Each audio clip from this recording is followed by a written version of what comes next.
अहिले म चाहिँ नेपाल आदर्श एग्रोमा सबैलाई स्वागत गर्न चाहन्छु। विशेष अहिले यो देखाइरहेको बिरुवा चाहिँ हाम्रो ओखरको बिरुवा हो, तर यो हाम्रो बिजु बिरुवा हो।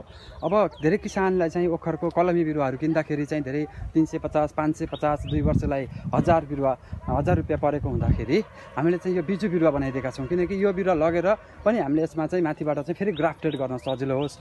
हामीले चाहिँ एउटा दुईवटा कृषि प्राविधिक स्थानीय सरकारले कृषि प्राविधिकहरू राखिदिएको छ हैन, त्यसको पनि फेरि हामीले सदुपयोग गर्नको निम्ति हामीले चाहिँ फेरि ग्राफ्टेड गर्न सक्छौँ।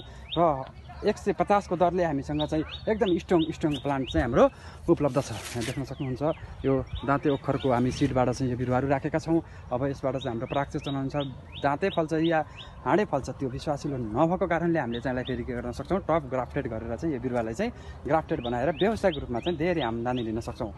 समुद्र सतहको 1400 देखि माथि हामी चाहिँ विशेष 1400 मिटरदेखि माथि हामी विशेष ओखरको हामी खेती गर्न सक्छौँ। विशेष गरेर हाम्रो चाहिँ यो बिरुवाहरू लगेर 1 वर्ष राखिसकेपछि अथवा अहिलेको पुस माघमा हामीले यसलाई चाहिँ टफ कटिङ गरेर माथिको ग्राफ्ट गऱ्यौँ भने चाहिँ विशेष यो 1 वर्षबाट फेरि फल्न सुरु गर्ने जानकारी गराउन चाहन्छु।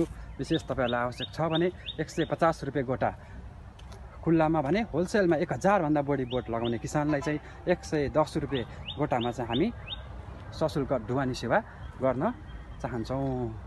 ल साथीहरू एकदम देख्न सक्नुहुन्छ, विशेष गरेर तपाईँहरूलाई चाहिँ एकदम राम्रो स्ट्रङ बिरुवाहरू लगभग यतिको यो चाहिँ अझै प्रारको बिरुवा हो। 2-3 वर्षको बिरुवा पनि यहाँ छ, 8-10 वटा। विशेष गरेर अरू चाहिँ 1 वर्षे हाम्रो चाहिँ बिरुवाहरू यहाँ देख्न सक्नुहुन्छ। तपाईँहरूले पनि यसलाई लगेर अहिले असारमा रोप्नुभयो भने एकदम ठुलो पोली प्याकमा देख्न सक्नुहुन्छ। रोप्नुभयो भने फेरि पुस माघमा चाहिँ आफ्नो स्थानीय सरकारमा भएको चाहिँ नगरपालिका अथवा गाउँपालिका सम्बन्धित निकायमा चाहिँ कृषि शाखामा भएका प्राविधिकहरू साथीहरूले चाहिँ यसलाई चाहिँ ग्राफ्टेड गर्नको लागि सहयोग पुर्याउनु हुनेछ भन्ने विश्वासका साथ तपाईँहरूलाई यो बिरुवा लाउनलाई हामी चाहिँ अनुमति प्रदान गर्न चाहन्छौँ। शीघ्र अर्डर गर्नुहोला। हाम्रो चाहिँ अब जेठ 15 भित्रै लगाउनु होला, नत्र फेरि त्योभन्दा पछाडि लगाउनु भयो भने बिरुवा धेरै मर्न सक्छ। धेरै पानी भयो भने पनि बिरुवाहरू नाश हुनसक्छ, क्षति हुनसक्छ। त्यो कारणले तपाईँहरूले चाहिँ शीघ्र जेठ 15 भित्रै हामीले चाहिँ बिरुवाहरू रोप्नुपर्ने जानकारी गराउन चाहन्छु। हस्त, नमस्कार, धन्यवाद।